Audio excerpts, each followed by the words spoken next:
Welcome to the Work Wives and Real Lives podcast. I'm Katie. And I'm Ava. We're two best friends and coworkers spilling the tea on business, boundaries, and all the beautiful chaos in between. From workday wins to real life messes, we're talking through it all. Unfiltered, unpolished, and always putting friendship first. Think of it as your weekly catch up with your favorite coworker turned soul sister. So grab your coffee or your wine and let's get into it. Stunning. What's up, Work Wife fam? We are back again. Guess who's back? Tell a friend. Tell a friend. Do it. Tell a friend. Hey. Truly, tell a friend to tell all their friends. You know, we're here, we're talking, we're chatting, and hopefully you relate to it. And especially on this week's topic, talking all things burnout, because we, and as in we, I mean me, have yet to learn our lesson. And I know I'm not the only one out there. No matter what people tell me, I'm not alone. Yeah.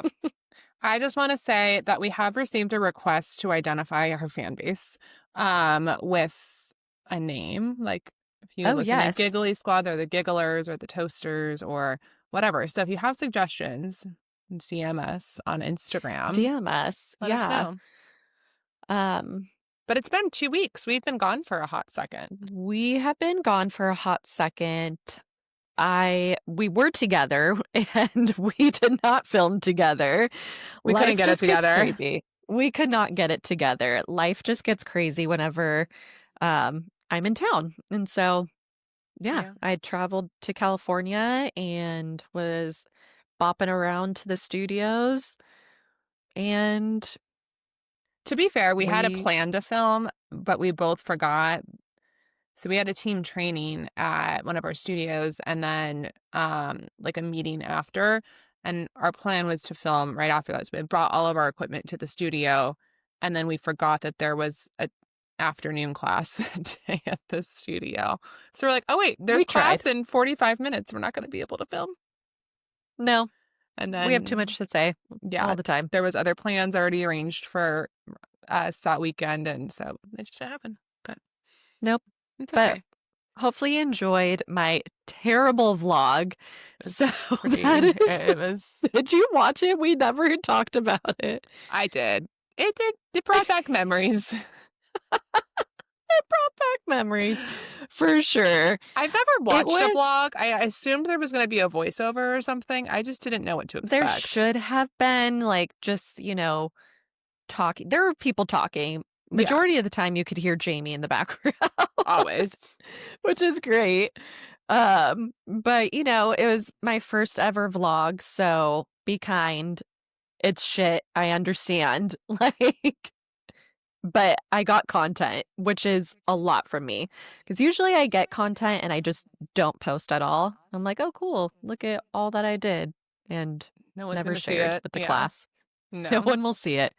I will get reminded on my phone of things that I took photos of and filmed a year ago today. I'm like, oh yeah, that happened in my life. Yeah. Fun times. But hopefully you enjoyed that terrible vlog that looked like your grandmother recorded up close, like way too far zoomed into your face. Was not me. I blame the app that I used. I will not be using that app again. It will not be named. You used an app? I thought you were just taking videos on your phone and you just put them all together. Yes, but I used an app to put them all together, and that's what made it very much zoomed in. So, we're learning, and that's all we can do in this life. Yeah. Growth. Love it. Yeah. Well, but that's the last time you saw us. That's the last time you saw us. If you happen to watch that. If you happen to watch it. Maybe you had something better to watch, which we'll get into later in the episode. But yeah, welcome back, everyone. Work Wives and Real Lives. We are here. We're here. Yeah, like Ava said, we're talking about burnout today.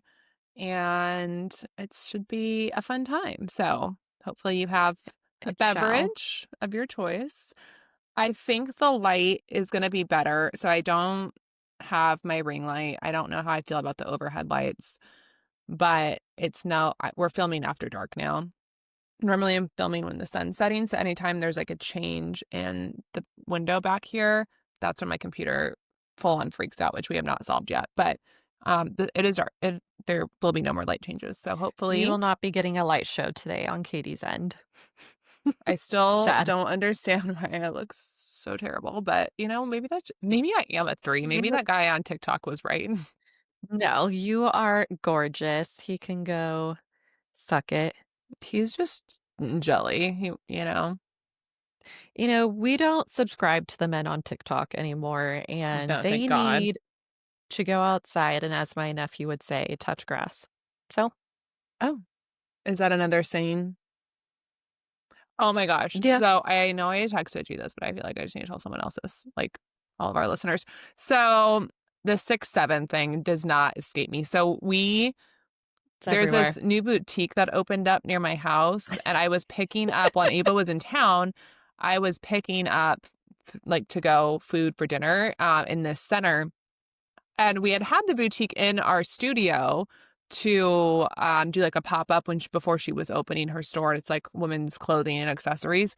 And I look over and the sign catches my eye. It's 67 boutique, which I think she has a lot of like Christian based slogans on her like graphic tees and stuff. So I think Nice. it's one of her favorite verses from some book of the Bible. So I don't think it's six, Mm, 7, but like, of course, that's all I think. probably not. I think it's something to do with the Bible. But anyway, so Yeah. there was that. And then I was in this meeting with our division president. So like my boss's boss's boss. Actually, I wasn't even supposed to be in this meeting. I was meeting with my boss and he came in to ask my boss a question. And they were talking about some numbers and he goes, yeah, it's a 6'7", which he meant 6.7%. And that's just how we quote percentages, at least common in our industry. And all I could think, of course I didn't say anything, but all I could think about was 6'7", and now it doesn't escape me It's haunting you everywhere. It's everywhere. haunting our nation. It's haunting the world, and it needs to go away because it has no meaning. At least our saying of numbers when we were young is like everyone laughing at 69. Like Yeah, that has a meaning. That means right, something. right. 6'7" is nothing. Nothing. Children. One of the moms at my school, she messaged me a video of her son doing it, who's in like first grade, and she's like, I don't know what this means, but I hope it's not bad. The And I was like, hand it means motion nothing. needs to stop. The hand Six, motion is terrible. 7. Yeah. I don't get it. No, no, no. The weekend agrees with us. He doesn't like it either. He truly agrees with us on So everything. on my drive home today, I was gonna try to take a photo of it, but I was literally on the freeway, and that would have been dangerous. There was a girl in front of me who had the EXO symbol on the back of her windshield, like a graphic. And the only reason I know what that means is because of you. You can't You can't see this is it. a bad angle, I can't even but anywho, if you do see it, "EXO tatted on her body." Oh, is it a A lyric from the song? It is a lyric from his song, but Mm. EXO is his label, so Oh, interesting. controversial meaning, but, we're just going with Mm. it's a cute logo, Does it mean hugs and and kisses? it does not. Oh, It means theory is it means ecstasy and oxy. oh, is he a But I'm user of those choosing substances? he was. I'm gonna Oh. say he was Mm. very early on. So I'm choosing to not think that or believe that, and it's great. Me Okay. and my friend have it tattooed together, so it's awesome. I wonder if My people look other at you and wonder if you do those drugs, or do people just know? um no, people if they don't know the weekend, they'll just think, "Oh, that's cute, hugs and kisses, heart." But if they do know, like a real one will know. A real one will know. I think you might be a bigger Weekend fan than I am Taylor Swift fan because I don't have any Taylor Swift tattoos. I tried to get one in New York last time, Shocking. but I didn't like how the design came out, so I decided to hold on it. But What was the design? I wanted What were you this going for? a snake with little stars around its head. Oh, cute. but the design was too intricate. So I like very small single needle tattoos, and the design was too Mhm. intricate where it would have needed to be so big to see it, because it had like this kind of crisscross pattern on the snakes, like for the scales. So it was too big for me, and I was like, no, I think I'm good. So I think I'm just gonna do like literally a line of a snake, like not any sort of pattern, no scales, but I just need to Yeah. go. But I got 2 other tattoos that day, so I was like, I think we're good. Remember that scene in Bridesmaid where it's like a snake or a dragon just like all across her stomach and she's like, "Oh yeah, this guy It's a popped up the tequila back of his worm. van." Oh, a tequila worm. That's what it is. But for some reason, that's where my mind went. It wasn't that big. It would have been like this much of the side of my forearm, which is where I wanted it. I Mm, wanted it like this big, so it was like, and it was a little bit thicker than I wanted. So it was just too much of my arm yeah, for me. too much going on. So we'll get it eventually. But let's Yeah. get into our weekends.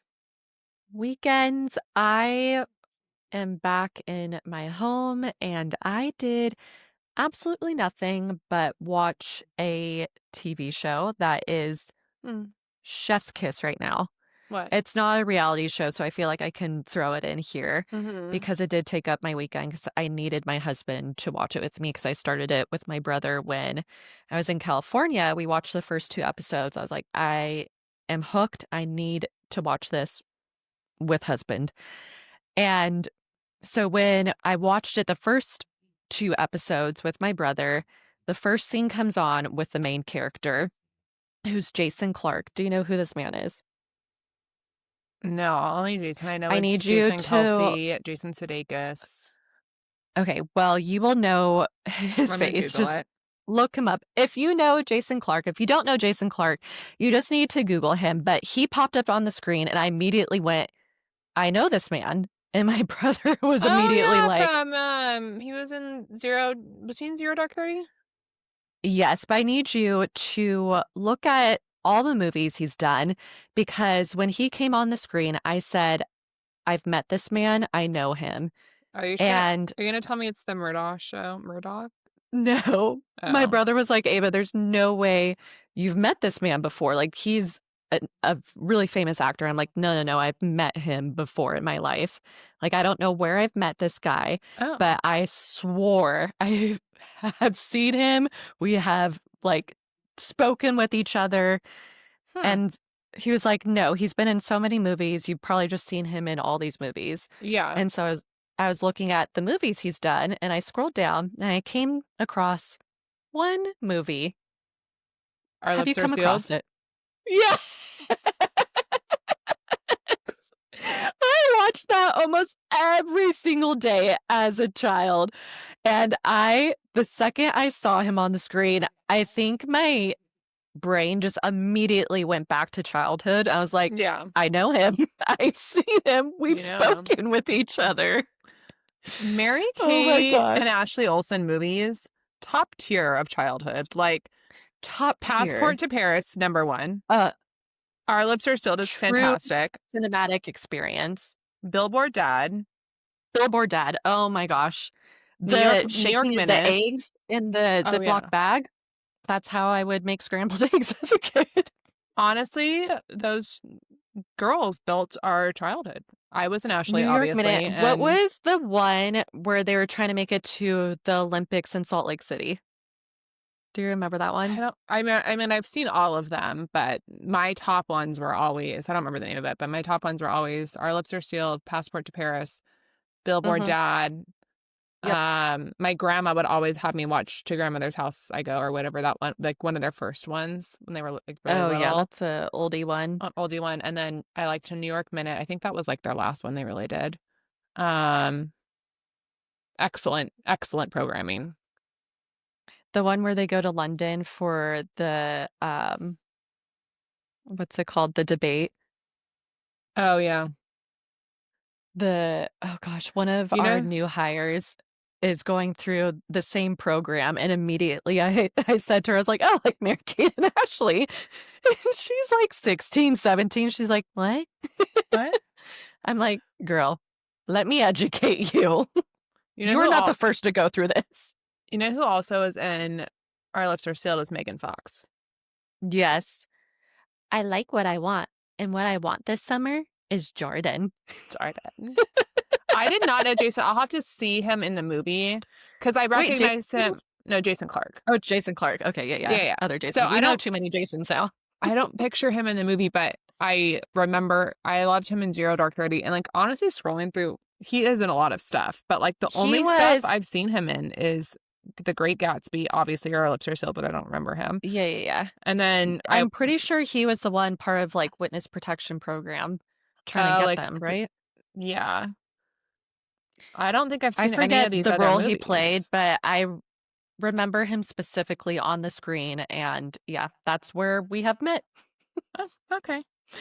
But anywho, The Last Frontier, great, beautifully done.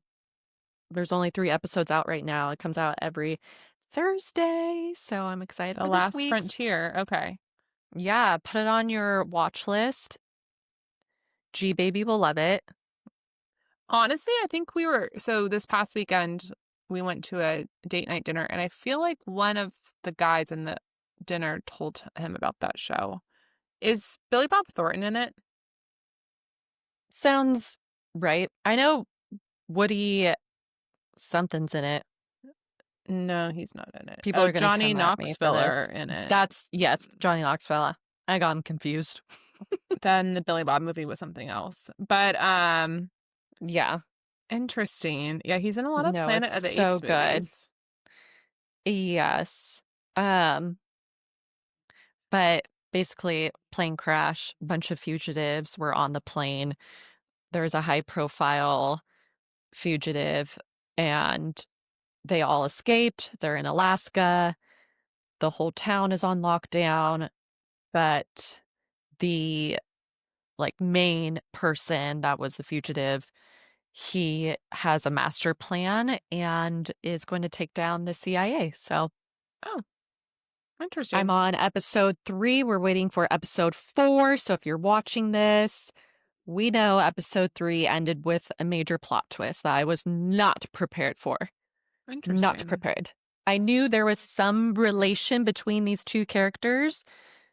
I mean, obviously we knew, but I knew there was something deeper, but I'm going to just leave it as that. And the queen of spoilers, so.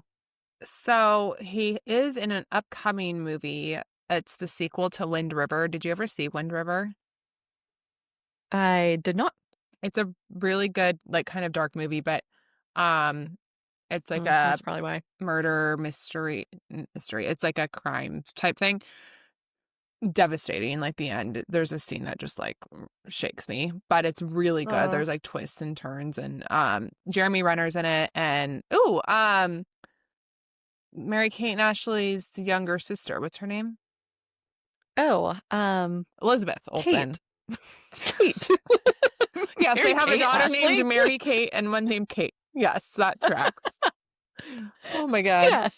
So Elizabeth Olsen's in it, and it's basically about this murder on this Native American reservation, and the FBI, because it's federal land, I think, or something, like the FBI has jurisdiction. Anyway, so they come in to investigate and twists and turns. It's a really, really good movie. But anyways, there's a sequel coming out, but it looks like it's with, I don't know if a lot of these people are in the first one, but one person who is in the sequel besides Jason Clarke is Scott Eastwood, and I met him at a restaurant in Cabo San Lucas in 2018. Did you? Yes. Was he nice? Was he everything you expected and more? So he came up to me. I was at a bachelorette party for a friend from high school. He came up to you. Mm-hmm. Whoa. I promise I wasn't always a 3 guys. So he came up to me, and I was sitting at the head of the table, and there was like 7 or 8 girls at the table. It was all girls for his bachelor party. And he like squatted down next to me because obviously I was sitting and was talking to me. And he's like, hey, like he introduced himself as Scotty. And Cute. I instantly knew who he was. I was like, I know who you are. And he asked like if we were going anywhere after, and I was like, oh, we're going to this club. And he's like, oh, I'm going there too. And yada yada yada. How convenient. And he's like, yeah, come over, like I have a table, like come over my table. And like, oh no. I was like, so flattered. Was he gonna And steal you? no, Were you gonna get he kidnapped? wanted to date me. Oh, for sure. My Yeah. hand, my hand with my wedding ring was under the table. It was a very dark, like moody restaurant. You're like, let me just hide So this. honestly, though, highlight of my not highlight of my life, obviously, but like major ego. My husband knows the story. Major ego boost. Like I was like, oh shit, Scott Eastwood just hit on me. So we end up going to this. So he leaves the table, goes back to his table, and all the girls were like, "Oh my god, that's Scott Eastwood," and I was like, "Yeah, I know." Yeah. And so most of the girls are in relationships, and we got to the club, and by that time was already there, and there was already like 30 girls at his table, and I was like, "Hey, I'm not trying to do anything with him. Like, I'm married and have a 1-year-old child at this point, and be like, I don't need to be one of 30. Like, I was one of one at the restaurant." So, um, Ew. anyway, so I saw him from across the club, but we didn't hang out with him at the club. But he Wow. did hit on me in a common restaurant. That's amazing. I cannot say a celebrity has ever hit on me. I get some unfortunate looking people hitting on me. You know, I help No, them, that's not boost their true. confidence. The men in Mexico at the Puerto Vallarta ziplining loved you. Um, Ew. Ew. Um, I would say I think Peter was hitting on us. Who's Peter? Oh, Exactly. Vanderpump. Exactly, because he's not a celebrity. He was hitting on anyone. So we met He was hitting on Peter. anyone and everyone that walked through that door. We went to Pump on a Sunday night I think it was around my birthday in February. It was like it was literally it was on your birthday because fast forward 2 to 3 days, Scandival happened. Mm. It was an iconic moment in just history for us. So let me just tell you, set the stage. So we go to Tom Tom first. It's pretty crowded. That's not where we started. Did we start at the Abbey? Pump? We went there too. We had lunch at Sir, right? No, Pump. Or Pump. I think Pump Yes. was still open. Yes, yes, yes. Pump was my Pump favorite was restaurant. open. It was so good. I'm so sad it was closed. Like the food was good, but the setting was gorgeous. So we went there. We went to Gorgeous. Tom Tom. We went to the Abbey. We ended at Sir. Yes. It's a Sunday night. This place is dead. There is Dead. no It one was there. pouring rain too. It was pouring rain. So maybe the weather has something to do with it. But we get in. Peter is working. Like he actually works there. I think he's probably the only one. And he's sitting at the bar. Behind the bar, they have TVs and they're playing Vanderpump Rules. He's It's the sitting most watching recent him. episode. Yeah, and he's on this episode. So this was a couple years ago. So he is sitting there watching himself on TV. And then people kept coming up and asking him for photos.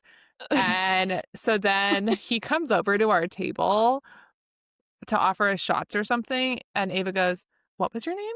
Or like he introduced himself and then later he came back and she goes, "Wait, what was your name again?" Or something like that. It was iconic. You could tell was he so just thrown got like off. the life sucked out of him. Like this girl does not know who I am. Yeah, like he figured a group of girls would, obviously know who he was. We were there on a Sunday night, you know? And then we asked him to take a picture of us without him in it. Oh, yeah, yeah, yeah. He was like, "Do you We were girls just want a doing it photo?" to fuck with him at this point. Oh, Like, yeah, yeah, yeah. We were doing it all to just mess with him because we need him to realize he is not it.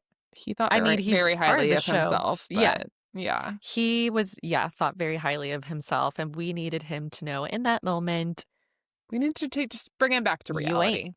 Yeah. Yeah. Yeah. I think the most iconic thing was one, me asking him what was his name again. And then when he asked, "Do you girls want a photo?" We're like, "Oh, yeah." And just handed him the phone and we like just start posing. I Like, think we did get one obviously, with he him. was asking. Yeah, I think we did. But, like, obviously, he was trying to ask if we wanted to take one with him, as all the other Yeah. people, as they were leaving, were doing. because we were sitting by the front door. But anyway, iconic.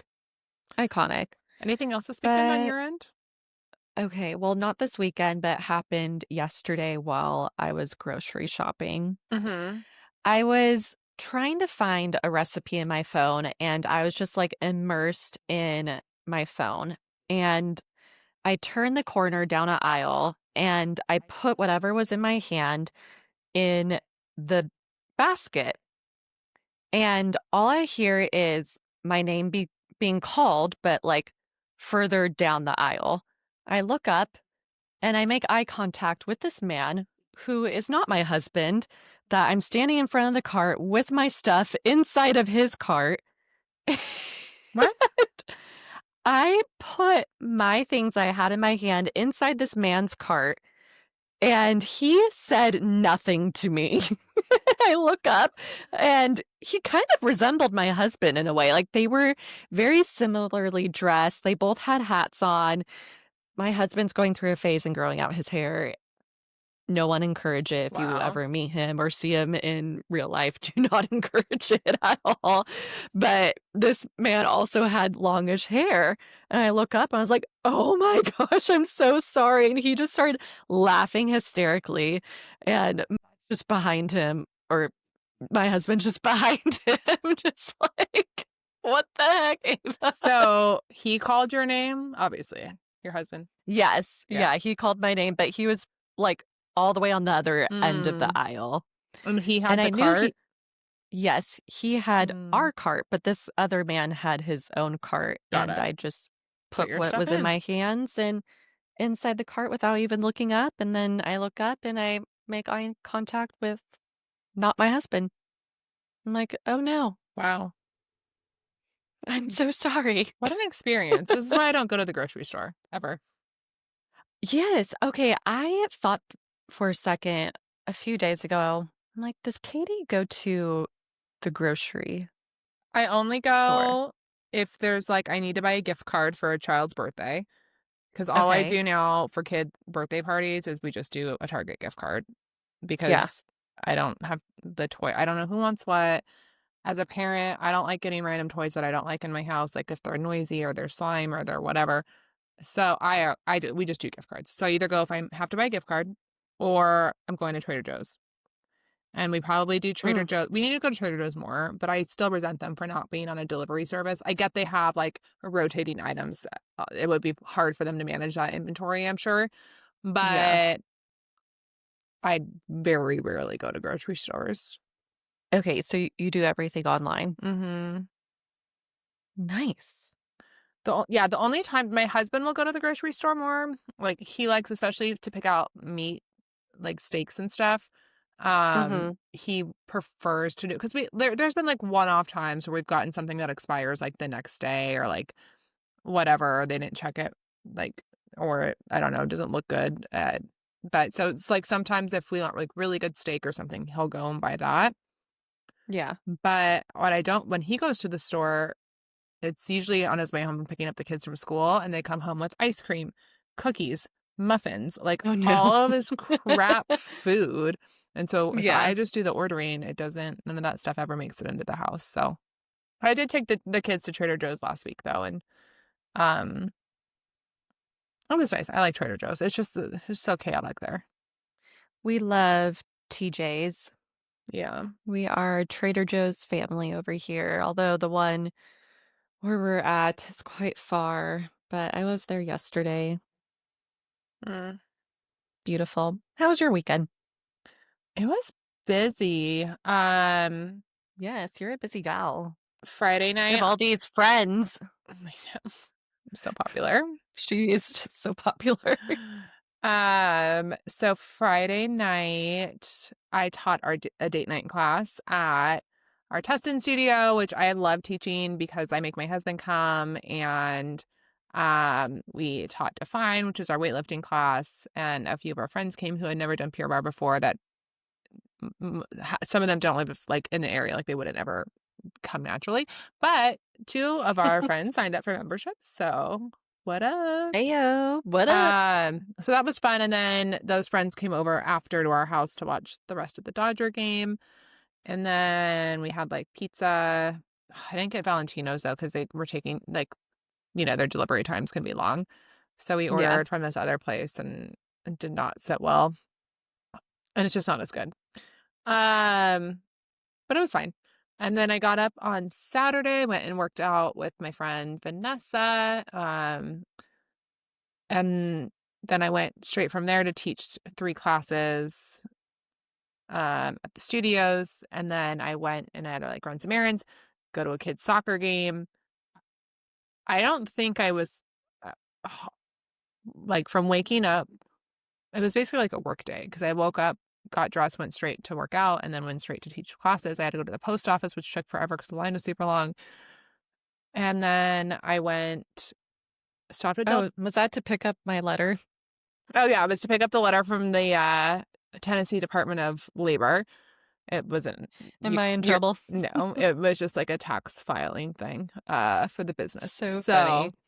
yeah, so we got a new mail person, and if you guys know you have a good mail carrier, you do not want them to get reassigned or leave. Or I don't know, my girl got disappeared. She was just gone. Next day she was the greatest. Next day we got this other guy. We have a fence in our house is fenced, but it's more for just like the cars and like keeping the kids and the dogs in rather than keeping like if someone wants to break into your house, we're gonna break it, like hop the fence. Like it's not. So we didn't put a lock on our gate because we didn't want our packages left out. So in all of our delivery instructions for like Amazon, FedEx, whatever, you should probably actually cut all this out. Anyway, so our driver makes no attempt to come to our front door. He just, if like something's certified mail, my husband works from home, so he would know if someone came to the door. Yeah. He just leaves it in the mailbox. It's just like the epitome of laziness. So I actually filed a complaint with him from USPS, and they responded and they said they talked to the driver and they'll make sure he comes to the door from now on. Anyway, so I had to go to the post office to pick up this letter, and then I got Del Taco on the way home, which Oof. always What'd you get? slaps. What's your Del Taco order? Bean and cheese burrito with green sauce and one fish taco. Ugh. I know, they're strangely good. You wouldn't think, but they are, trust me. No. Wild. I will say Del Taco has the best French fries. Come at me. Okay. Mhm. The crinkly cut. They're a little too thick for me. Superb. I love the sogginess, and those tend to be soggy, and it just melts in your mouth. Ooh, glorious. So I like well done In-N-Out fries. I like them thin and crispy. Or Jack in the In Box now? curly fries. Oh, bleh. Oh my God, blasphemy. Jack in the Crack? Hell nah. The only thing I get at Jack in the Box is tacos, curly I didn't even fries. know they sold tacos. Yeah, and They're so diverse. they're like soy. They're not real meat. And they're Oh, so good. cute. Tacos, curly fries, and egg rolls. Oh my God, their egg rolls with sweet and sour sauce. Mm, Excuse me. fantastic. Jack in the Box has egg rolls? Yes. I'm not a Jack in the Box person, clearly, so I have no idea what is on their menu. I just remember my aunt growing up would always go through the drive-through to get an extra large. Are they a Pepsi store? No. Okay. I haven't I been do I know will she say I haven't loved been to one in Diet a while, Pepsi. so maybe they are Pepsi, but I She think would they're get Coke. the largest Diet Coke or Diet Pepsi, whatever it was, Mm. and that would be her drink of the morning. That would be her coffee. The only fast food restaurants I frequent that are Pepsi affiliated is Taco Bell, which is devastating. But other than that, everyone I go to, again, I haven't been to Jack in the Box in a long time, but I used to go there a lot in college, especially. But Mm. anyway, so I got Del Taco, went home, got changed really fast, went to a soccer game, came home. I'm exhausted at this point. This is still Saturday? This is still Saturday. So I go Yikes. home and I tell Garrett, I was like, I need like an hour. I just want silence. So I went and laid in my bed. I don't know that I ever actually fell asleep. I didn't have the TV on. I just laid. I think I might have dozed off at one point, but it was needed because then we had a dinner on Saturday night with 3 other couples from the school that we're friends with, and um like kidless dinner. And it was at this new restaurant in, Ayo. downtown Santa Ana, and it was I think it was, like, Vietnamese, Japanese fusion-y, but it was all, like, shared plates, like, tapas style.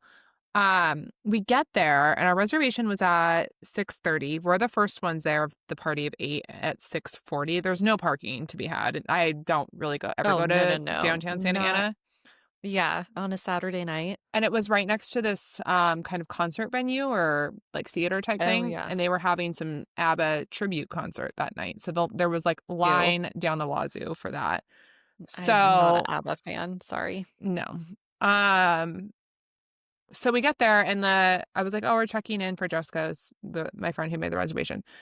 And she's like, "Oh, I just called you." And I was like, "Oh, I'm not Jessica. I'm just here for her party." And she's like, "Well, we It's have." me, Jessica. That's So, all I could think of when I hear the name Jessica. oh, it sounded like it's me, Mario. It's me, Mario. Well, it's me, Jessica. So she goes, "We have a keep in mind this restaurant opened like their grand opening was 2 weeks ago, so they're very new. I think for Mhm. a month before that they were like under soft opening." And she goes, "We have a 15-minute grace period." And she's like, "So when's the rest of your party going to be here?" Because at this point, we're 10 minutes past our reservation time. The restaurant's half empty. Like, they're not even close to being full. And I was like, "Oh, I think they're all trying to find parking. I'm not really sure." And she's like, "Okay, well, we also have a 2-hour, like, maximum limit on your table from your reservation time, not from the time you guys actually order.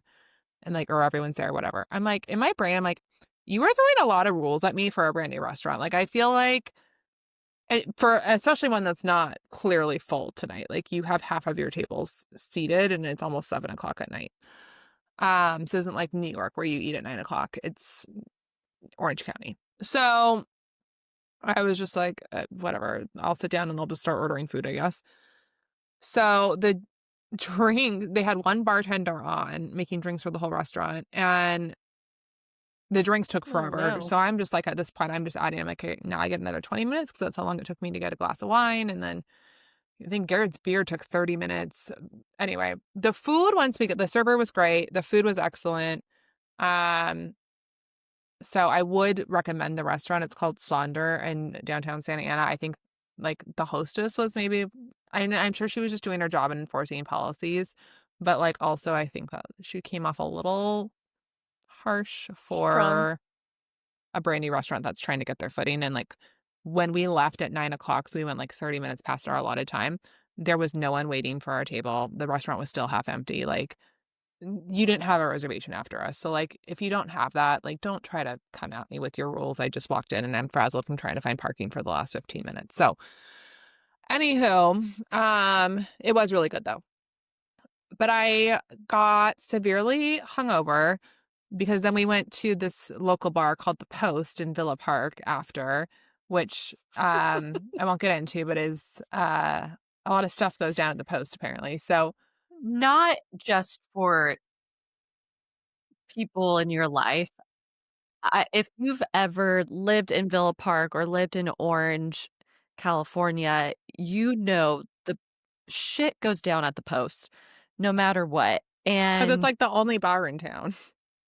it is, but all stories lead back to the Post. They do. I had never heard of this Truly, they place do. until 2 months ago, and No, I mean, growing up too "Oh, did you hear about so and so's mom?" "Yeah, it happened at the Post." see, I went to school at high school in Orange, but I lived in Yorba Linda, so I never, Okay. like I just didn't know. Yeah. No, I went to Villa Park High School, and it's literally a hop, skip, and a jump from the school. Yeah, like, I went to that center, I went to the Bagel Me all the time that was in that center. It's where I had my Um first kiss oh, interesting.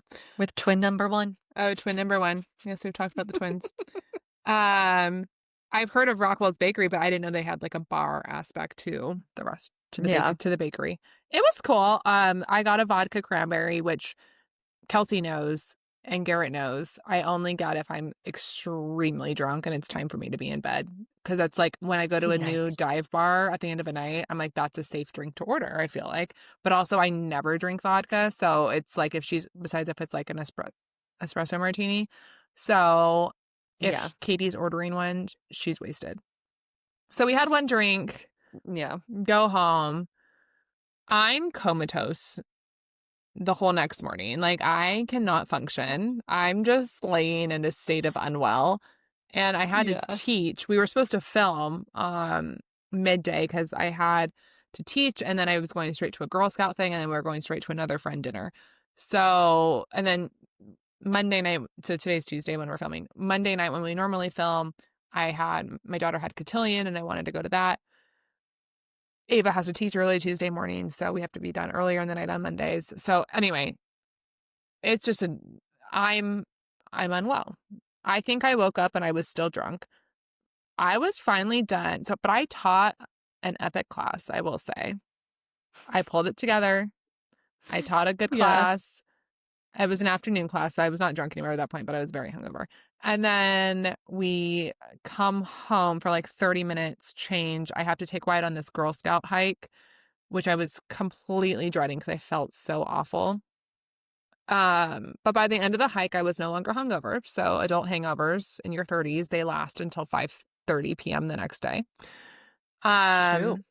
Yeah, I needed Josh and his IVs. I literally contemplated calling him and be like, hey, can you come over? I need like an emergency IV.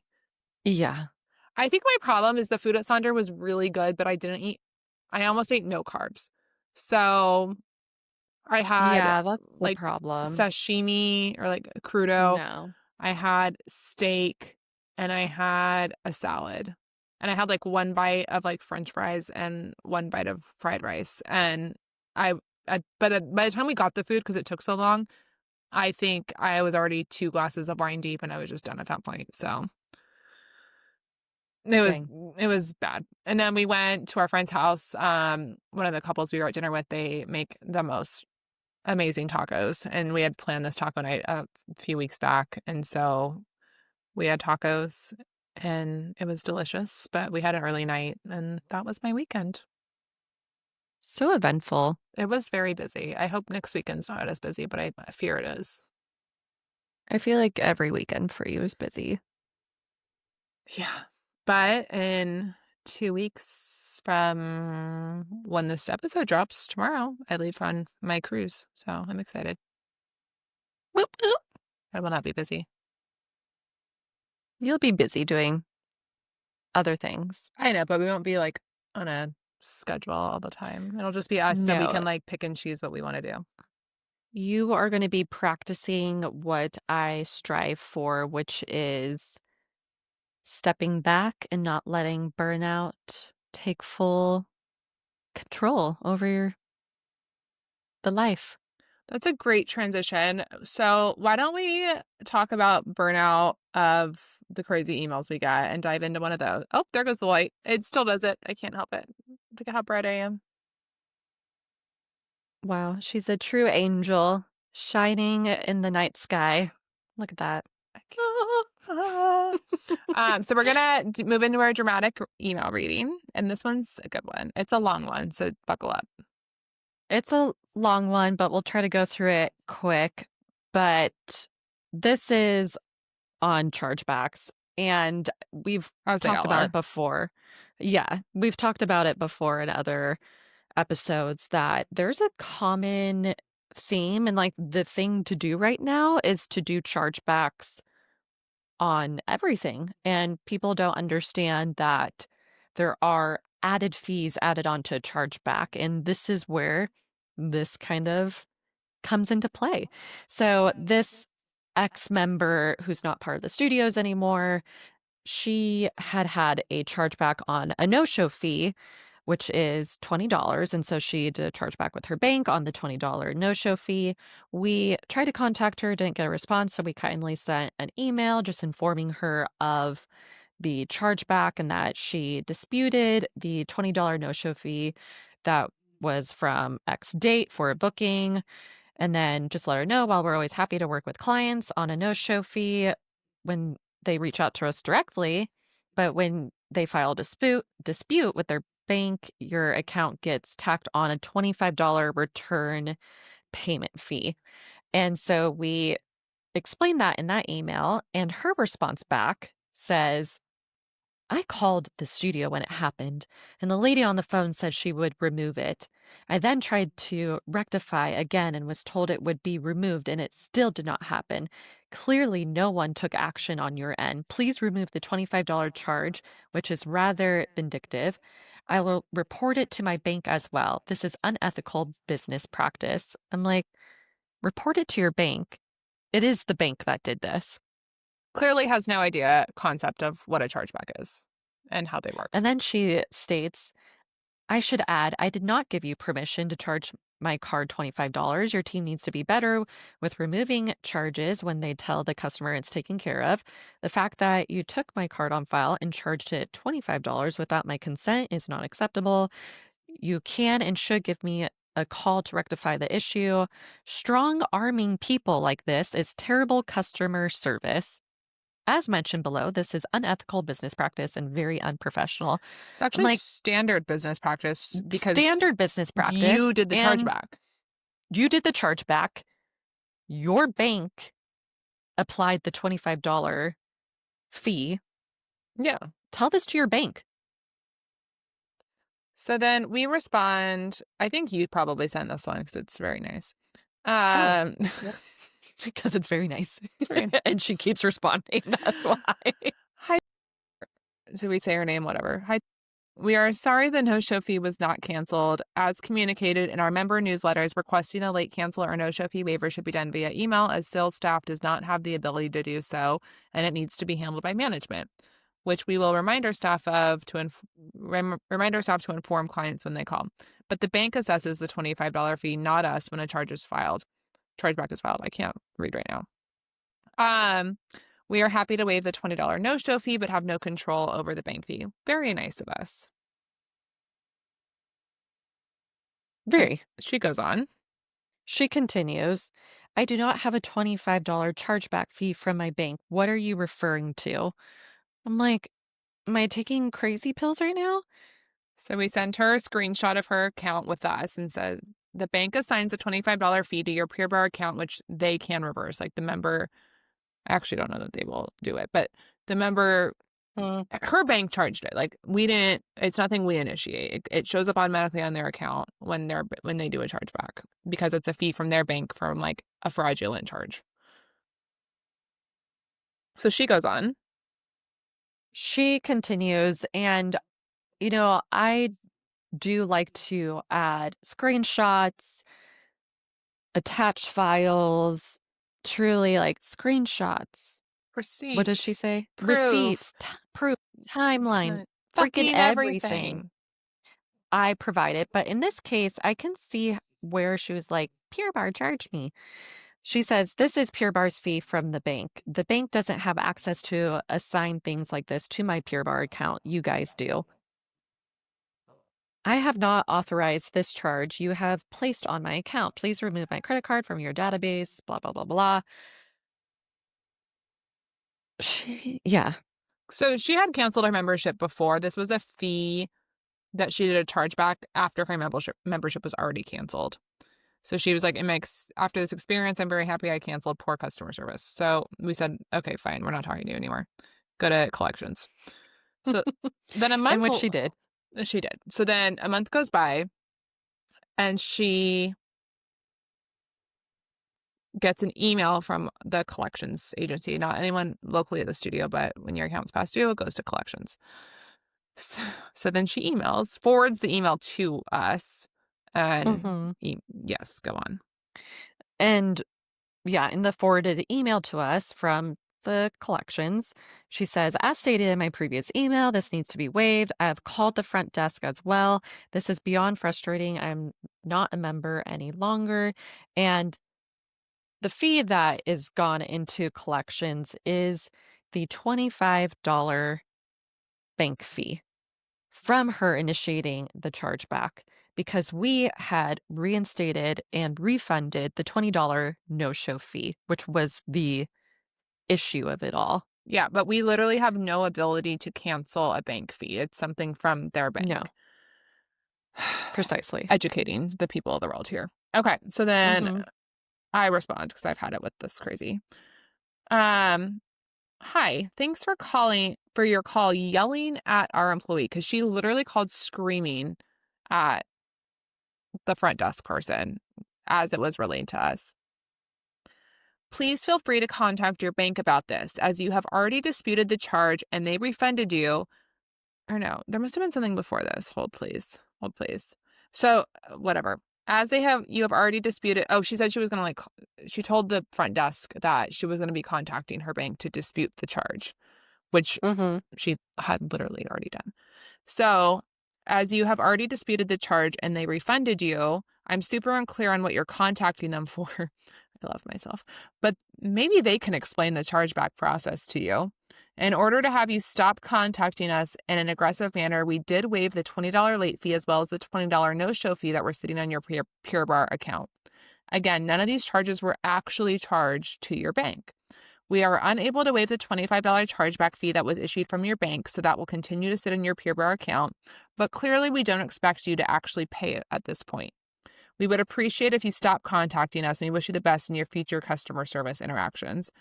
So I literally attached a screenshot of the waived no-show fee plus the waived late fee from that no-show fee, but we have no control over the bank fee. So she continues. Perfect. Yelling is an extreme exaggeration. Clearly, you also lack customer service skills. Seeing your email below and the emails prior to this. Happy to be done with this whole situation. Thank you. And then fast forward a month later, she continues to get calls from collections and she emails us. I just received a call from Pure Bar Billing Department stating I owe $25.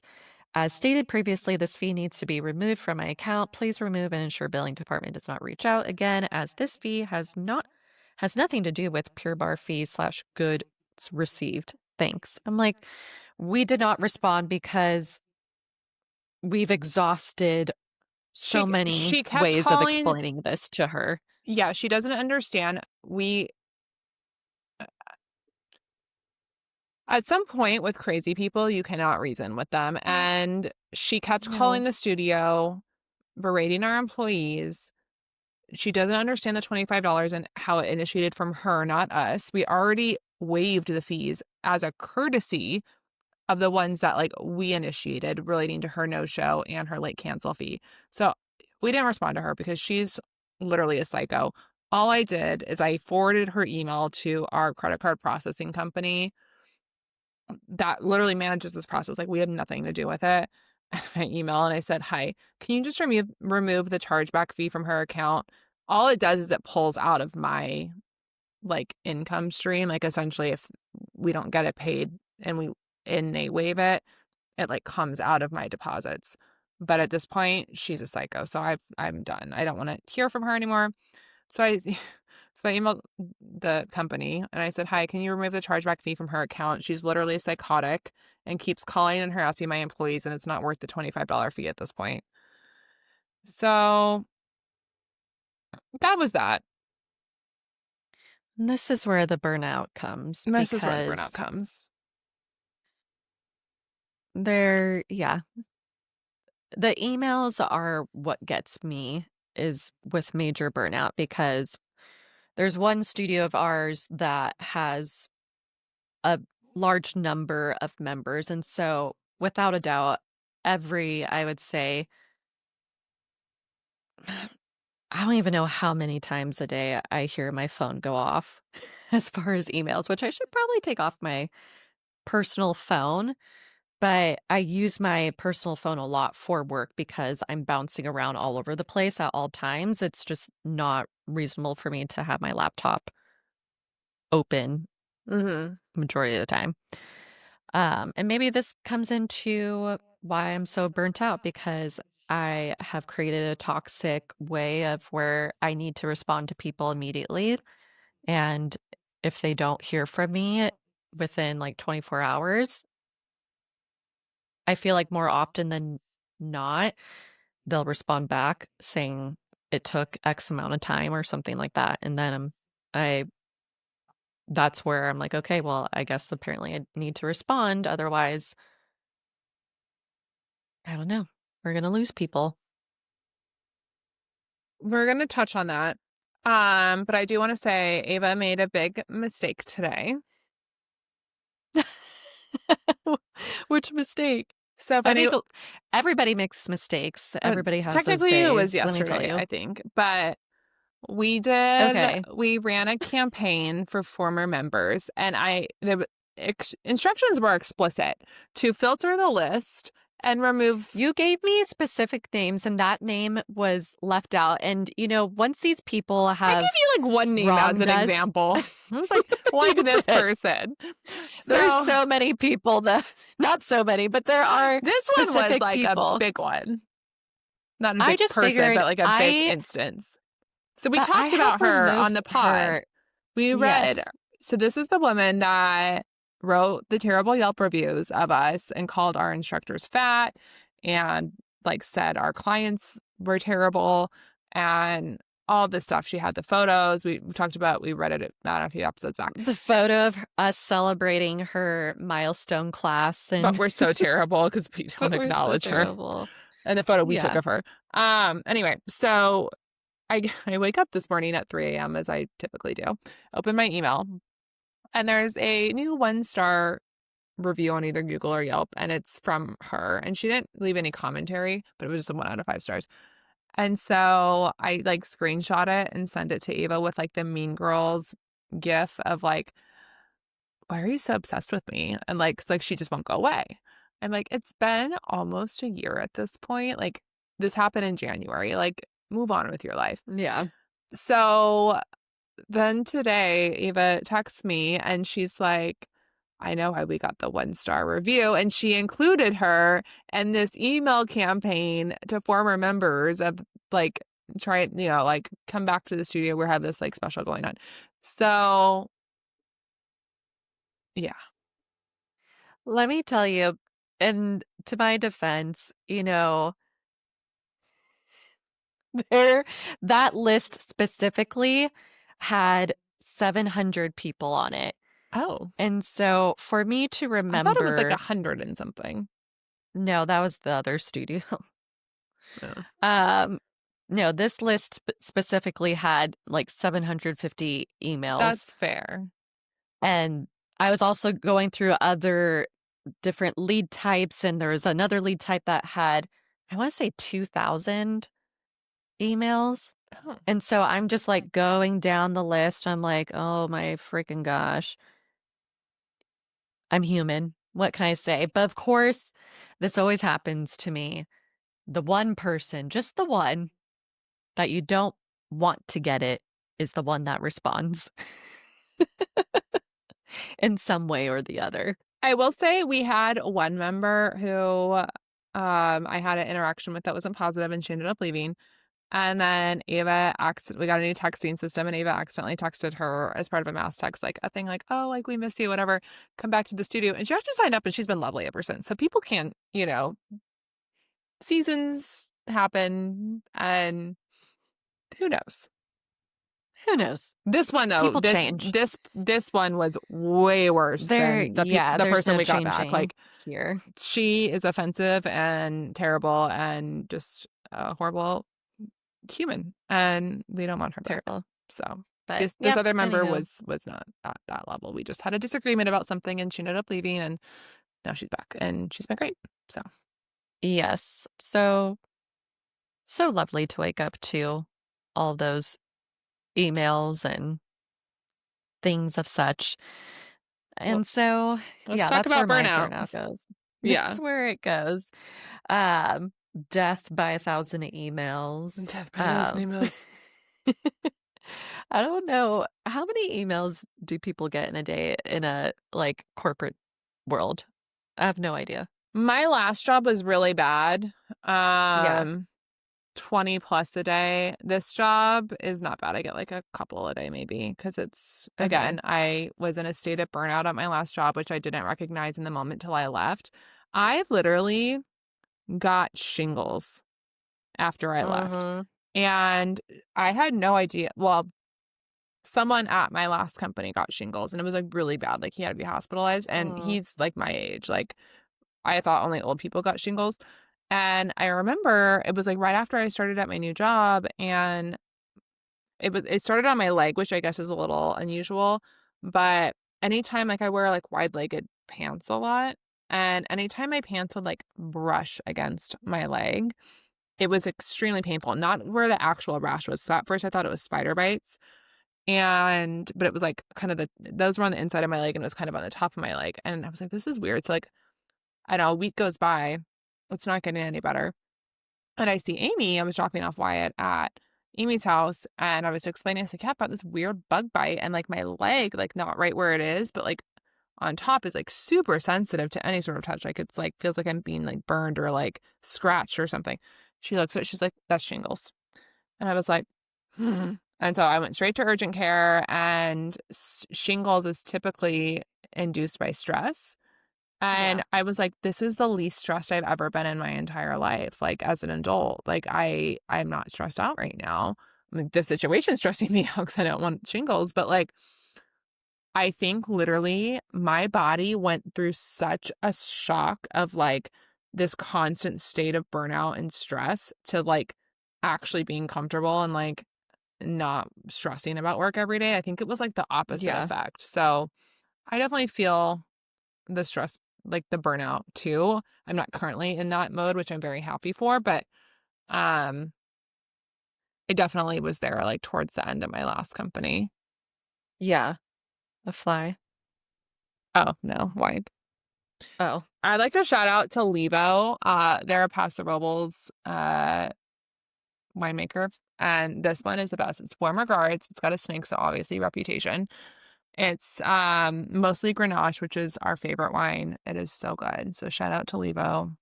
My husband just delivered it to me. Best wishes. So let's talk about Warm burnout. regards. Warm regards. Um, yeah. I'm the queen of internalizing burnout, but it does come out in more physical ways. So I think the last burnout episode that it came out was when you wanted to switch our entire process 2 days before the end of the month. I was like, yeah, it'd be fine. I'm like, does this woman not understand? But that's the thing. A lot of times when managers, Yeah. they don't do the day to day, so they don't understand. And like, if you would have told me, like, hey, this is going to take me 5,000 hours to do this, I would have been like, let's do it next month or do it mid month. I didn't realize Yeah. it was like going to have such an impact on you. And I felt really shitty about it after I did. It's okay. We're We're we're past over it. it. But in that moment, I like anything that's thrown at me from my boss, Katie, and it's all great ideas and it's all coming from like a logical place. And I'm like, yeah, no, I see how that makes sense. And she's like, all right, let's do it. I'm like, okay. And then I finally like sit down and look into like all the things that go into play. I'm like, okay, I have 48 hours. I think it was a holiday. Yeah, it was a holiday weekend coming up. It was Labor Day. And I was like, I'm going to take this day off. I'm like, well, forget Forget it. it.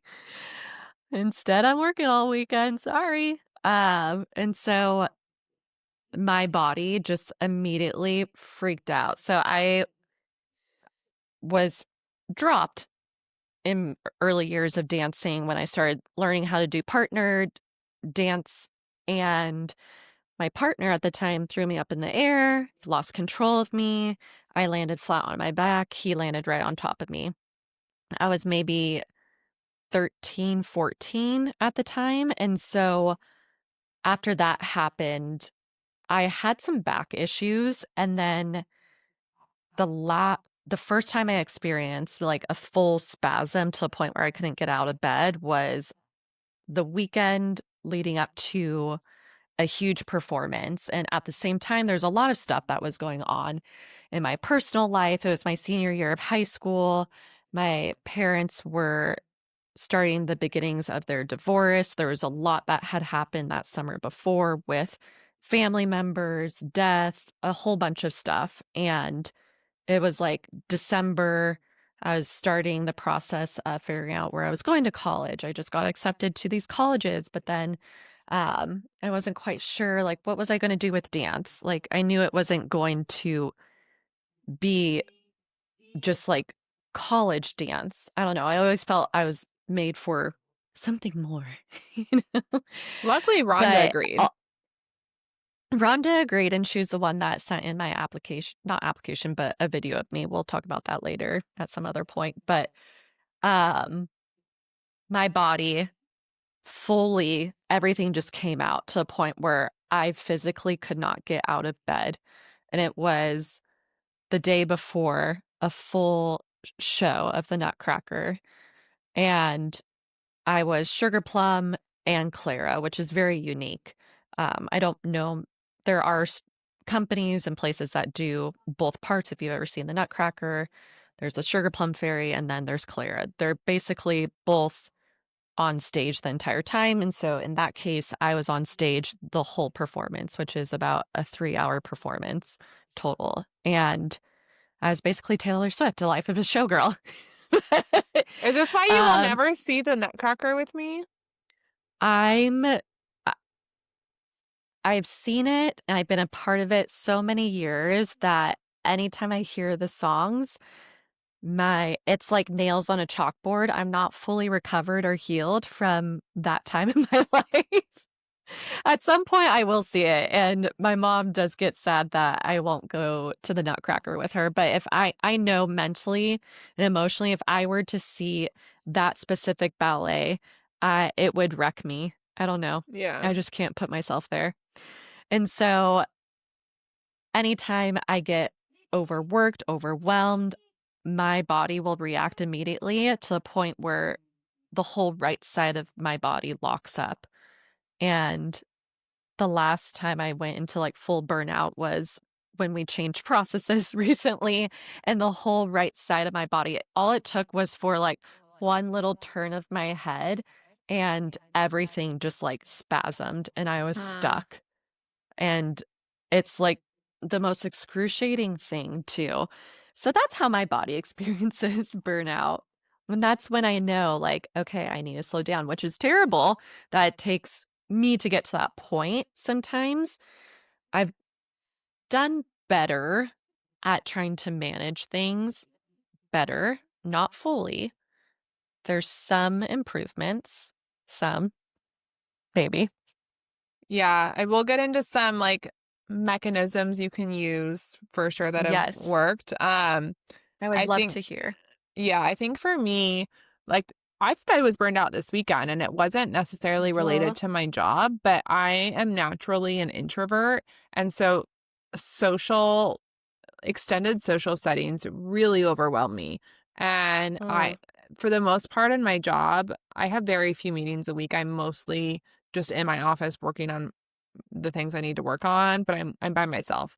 And I had multiple site visits this week with groups of people, which I do enjoy meeting people and like building relationships and networking and um, you know, with the role I'm in, it's important that I do that and I do enjoy it.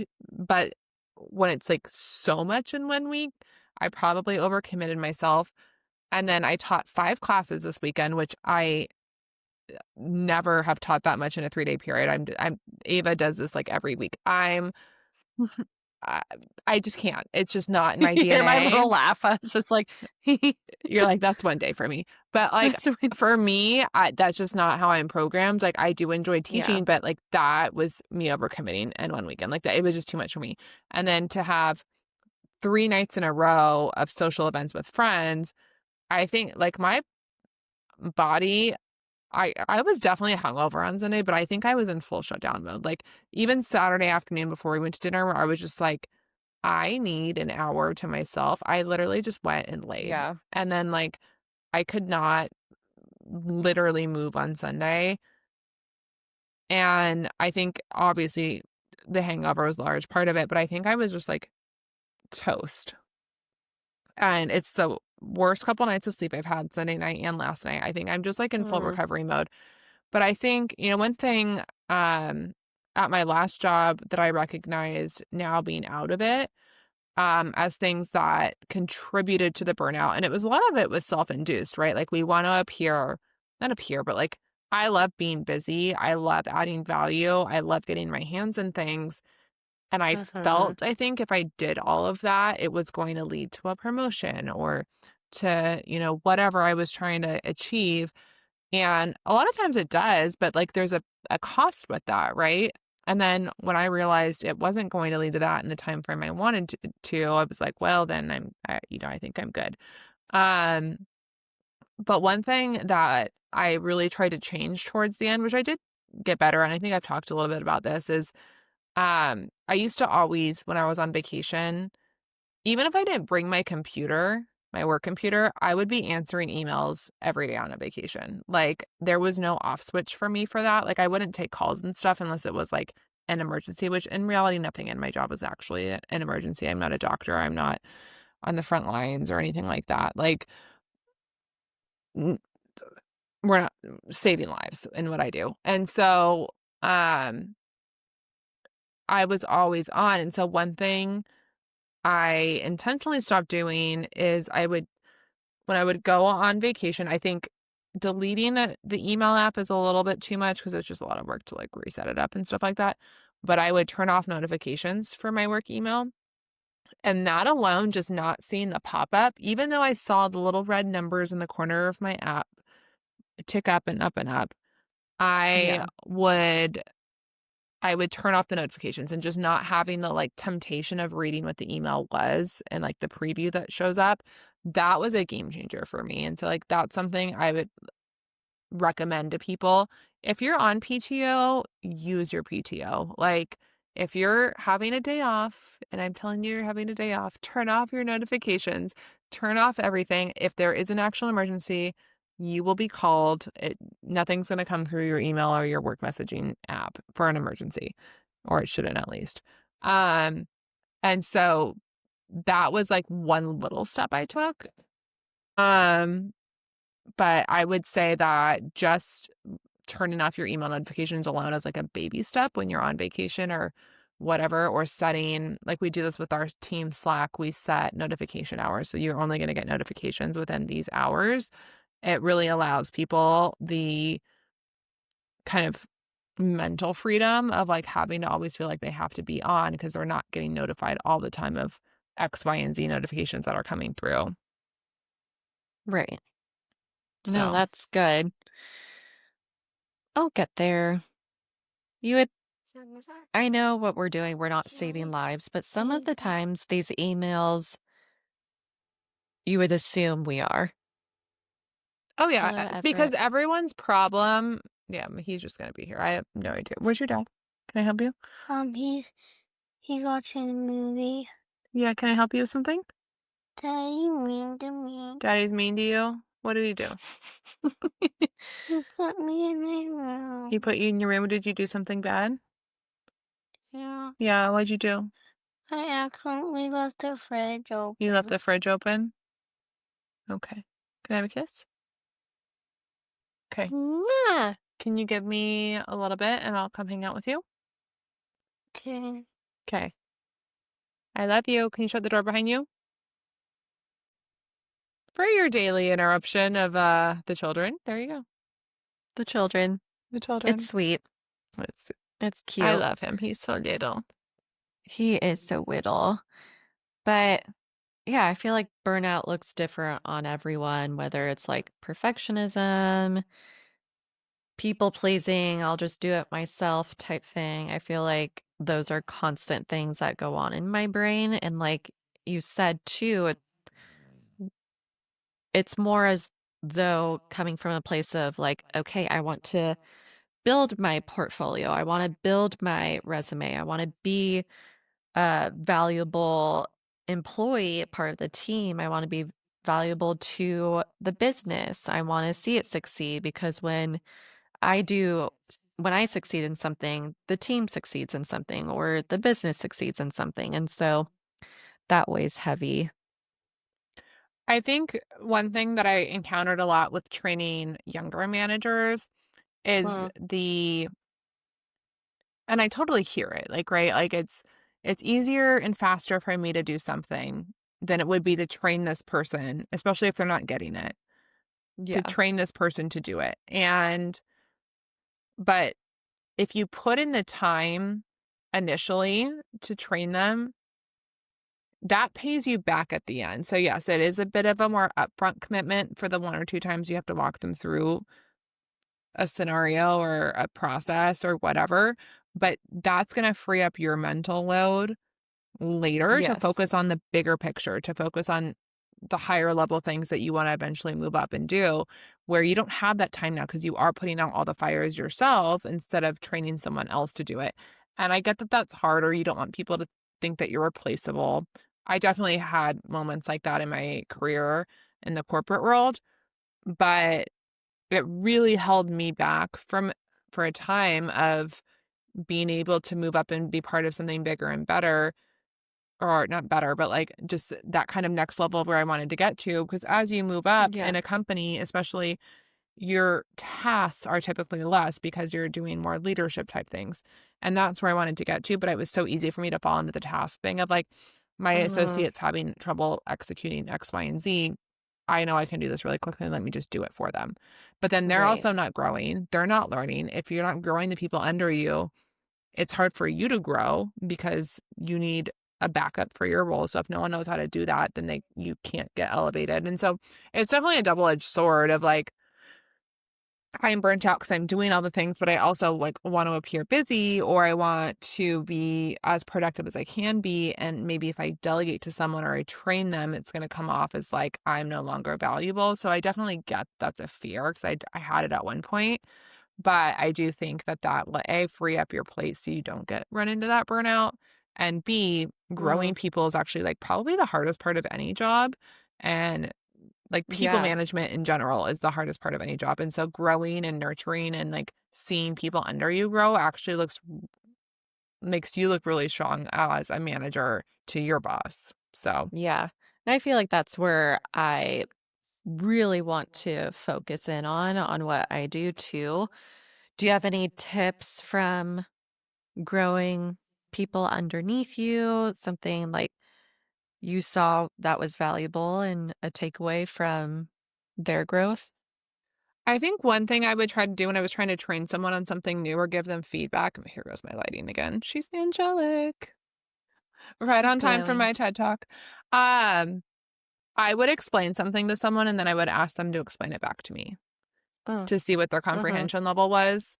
So I think that or I would have them watch me walk them through, like, I manage a lot of people who didn't work in the same office as me, so a lot of our interactions were on Teams, Microsoft Teams, and, so I would show them how to do something and be like, "Okay, now I'm gonna open up a new tab on, like" it was mostly spreadsheet-based things we're using, "and I want you to show me how to do the next scenario of this." Like, I just should, you know? And so for that, like, more, like, practical hands-on learning was really easy for me than just, like, verbally telling someone how to do something and expecting them to just figure it out. It Right. was more like, "I'm gonna explain something to you, now you explain it back to me," or, "I'm gonna walk you through it on this first scenario. Here's an identical scenario with maybe different numbers," or whatever the situation is. Now you show me how to do it based on, like, what I just walked you through. And so I think that I found to be, like, a little bit more beneficial than just, like, giving someone written or verbal instructions on how to do something, be like, "Here's how you do it, go." It does take more time, and I think that that's the hard Yeah. part is, like, finding time to sit down with people and really walk them through it.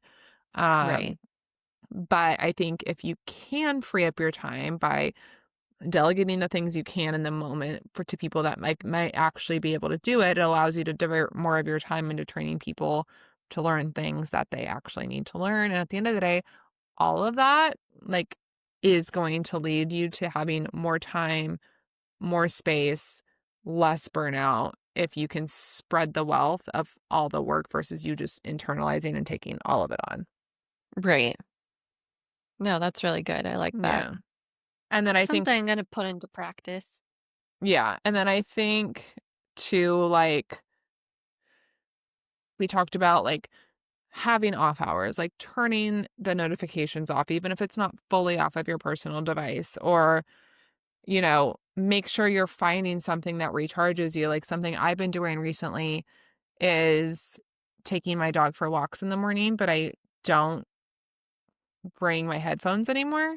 Like I'm not Mhm. listening to music or podcasts like I used to because I just literally I found like I experienced on Saturday, I just needed like an hour to lay and like be in silence. I need that regularly to recharge personally.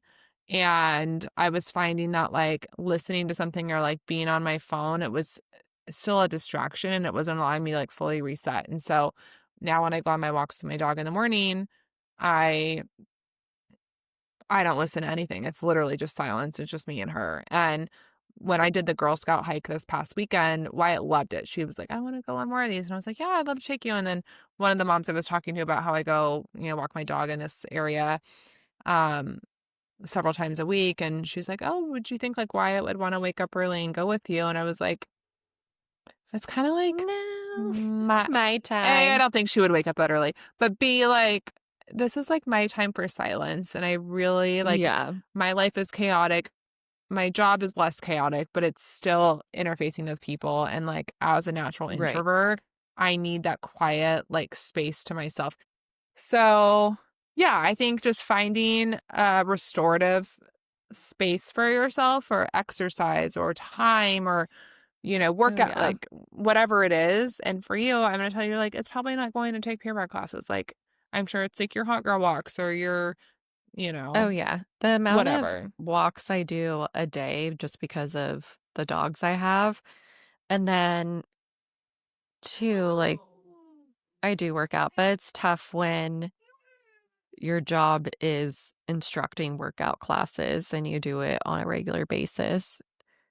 But I mean, anytime you finish a workout, you feel so much better, and I've resorted into doing my own little workouts and doing Yeah. my 12-3-30, which is good, but the problem is I do have my phone on me because I don't wanna be doing that in silence, and so That's like people a are little monotonous, probably, like, yeah, on a treadmill, like, I'm, like, outdoor walking, and so it's, like, a little bit yeah. different. Yeah. Oh, yeah, no, when I go specifically in the mornings, that is my time of no phone, it's just me, the dogs, and nature, Yeah. Yeah. which is good and healing, but so early in the day, then the rest of my day, I'm just like, "Ah," Yeah. you know? Yeah. I talked about this in like one of my Substacks too, is creating space in your calendar for a reset. So, like, literally blocking out time where I'm not going to look at my email this time of day.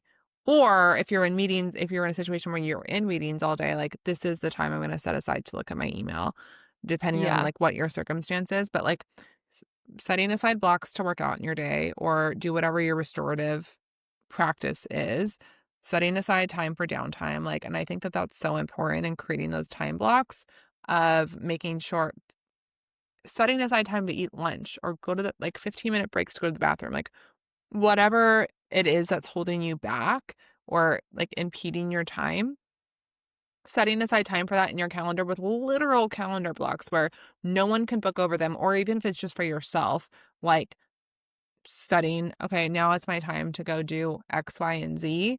I think that it's really helped me personally and like yeah. being more structured with my routine and my time and making sure I'm not giving everything to this company.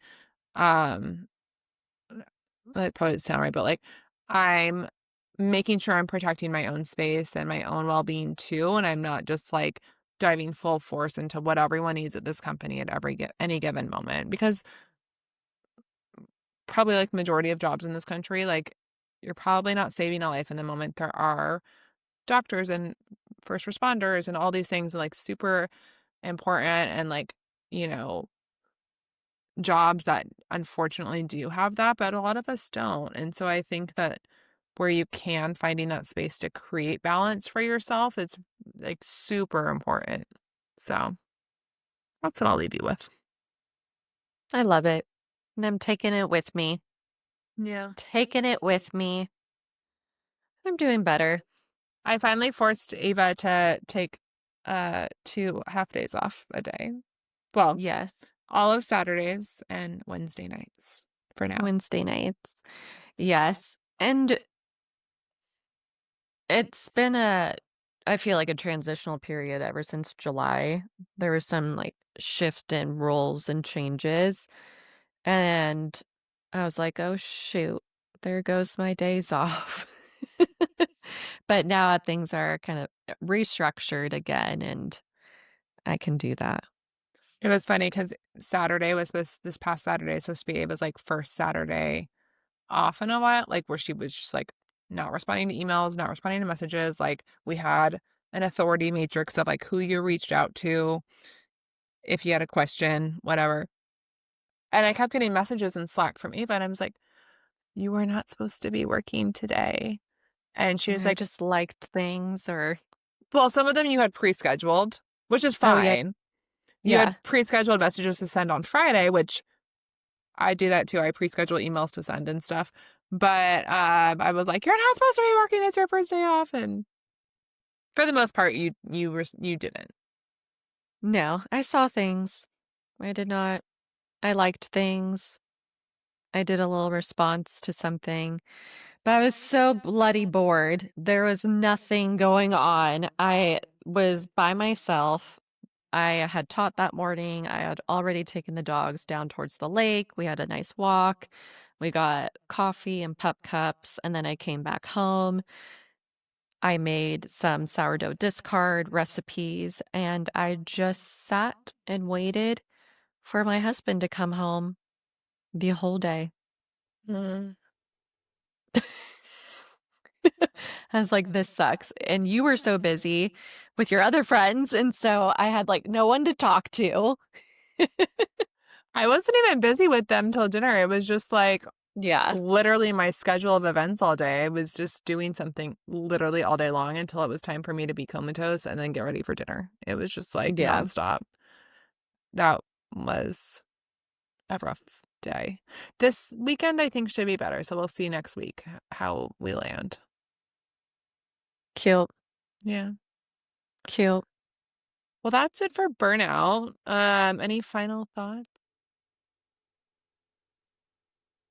Shit's real. Shit's real. Well, let's move into our reality recap.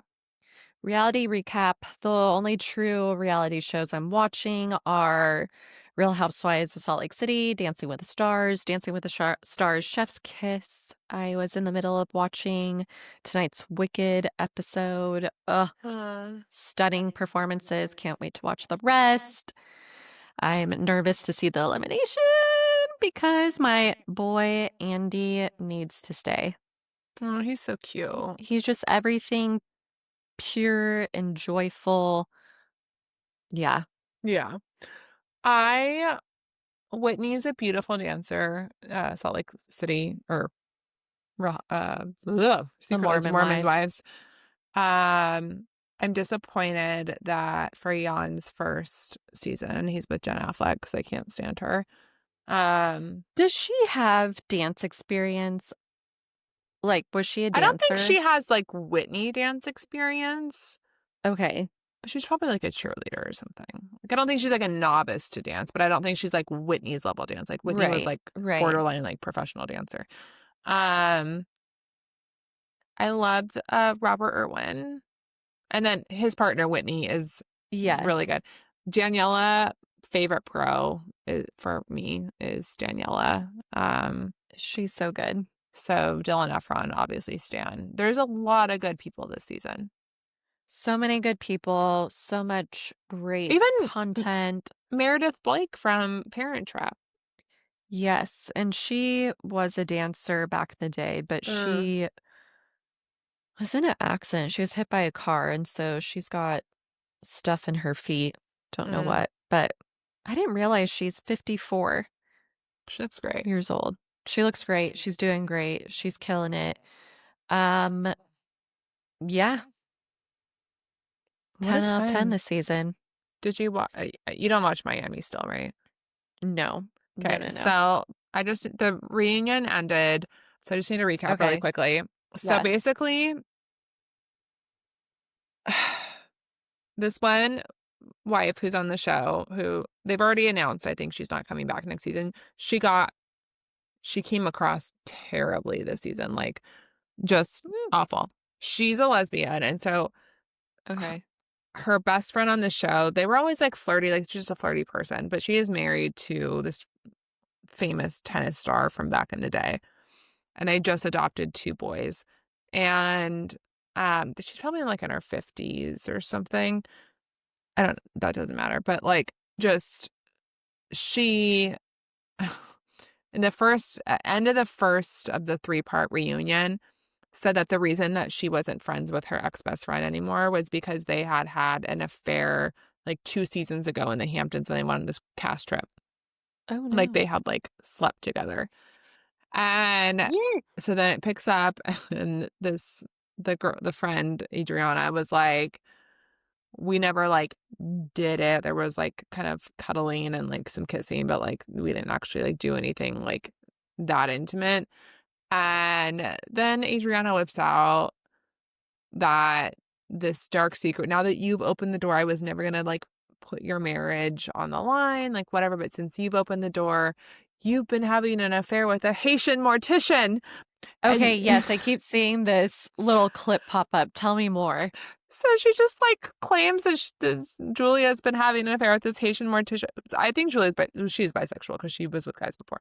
But Okay. it's this man who they would meet in according to Adriana, all alleged, they would meet in a motel. Julia would have to pay for the motel. She'd bring the champagne, and she had to buy him a coffee maker at one point as a gift. Like, but it was just the Haitian mortician, the specificity of the Yeah, job, of the nationality. Uh, it was just iconic.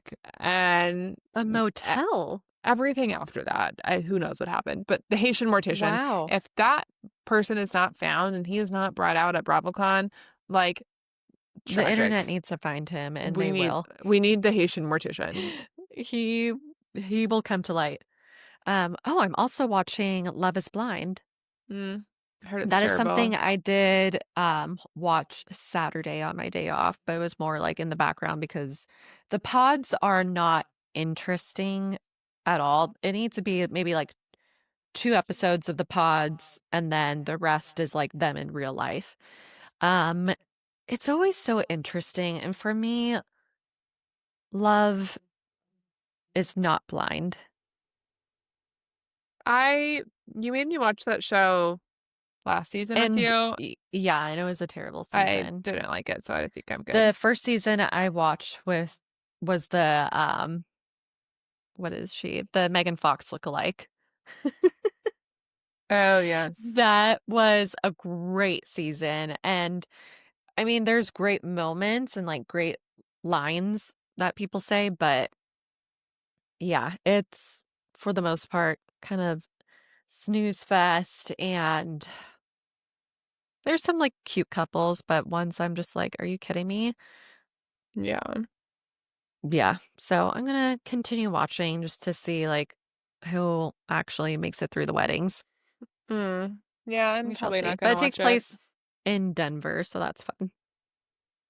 I'm watching Salt Lake City, Miami's now Yes. over, Orange County's regrettably still on. Ugh. Terrible. Below Deck Med just started, which is one of my favorites. I think we're on like episode 3 or 4. Um, so love Captain Sandy, love Asia. Um, and then I've gotten back into, this is not reality, but like Law and Order SVU and regular Law and Order. So I've been watching that. I like Fun. binged over the hiatus of the summer. Um, and Only Murders in the Building. I love that show. I'm like a season and a half behind, so I've been watching that. Love it. Salt Lake, again, these women need an Emmy. They probably, I would be shocked if they haven't won one, but they deserve one. The last week's episode specifically, when they have the person, like the tarot Oh, the card tarot card reader, reader. Yeah. meanwhile, it's just, like, complete turmoil in the background of all of them yelling at each other, and then they, like, walk into this room with him, and they're like, "Hi." It This poor man. was iconic. I think, unfortunately, Whitney and her husband are next to go down in the Real Housewives, House of Fraud, because what's always so interesting to No. me is that all of these people go on the show, which brings them more scrutiny and notoriety, and if they're doing illegal shit, and it's always fraud, Yeah, like, you're always. more likely to get found out if you're on a television show, where if you just would've stayed off, you probably might have gotten away with it. But, like, Yeah. uh, something shady went on with their business, like, she's broke now and, like, but also how you're paying for all this stuff, like, I I mean, don't they get paid by the show, but not that much, though. yeah, I'm sure she has little endorsements elsewhere, but yeah, I Yeah. do see that being the next one. And then the Lisa Barlow versus Angie.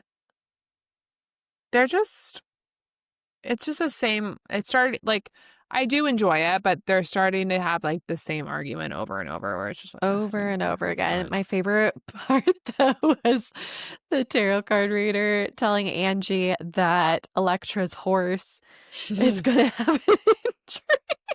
And then, like, And at the end, they throw the the toy toy horse horse. that was like Electra's horse when she was a That was baby. Electra's horse when she was a baby. There was that, and then there was something with That was so soup, and I good. never got the soup reference, but Um, yeah, it has to do with Lisa Barlow something, right? Or no, is it something to do with I Angie? think it was Something something to do with with Angie Angie. and soup, and she doesn't eat soup or has never had to deal with soup or something. There was a soup thing. Angie's also feuding with Wendy's on Twitter Is because she? yes, Oh, because because of the french fries and franchise? the French fries and franchise, and I think, like, Lisa famously eats Wendy's all the time, and so they're, like, a Lisa fan, and so the thing Yeah, about, like, "I don't eat french fries, I run franchises," or something like that, Wendy's came after her on Twitter, and she went back at them, and it was hilarious. that's amazing. Yeah. That was a iconic line. There's been a lot of great lines this season. But The gout thing the is gout dick, still the yeah. gout dick sucker is the best. Heather Gay just posted today that she has a document or docuseries coming out I saw about that. the Mormon church, Mm, which I love watching those and just it's a wild time what's yeah, going on. Wild we time. shall see. We shall see. Well, that was our episode. That's that on that. That's that on that. Thanks for, Sticking stopping around. by, sticking Stopping around. by. Yeah. Make sure on YouTube to subscribe. It doesn't cost you anything. Just hit the little button. Like, follow wherever you get your podcasts, and we'll be back for more fun next week. See you next time. Bye. Bye.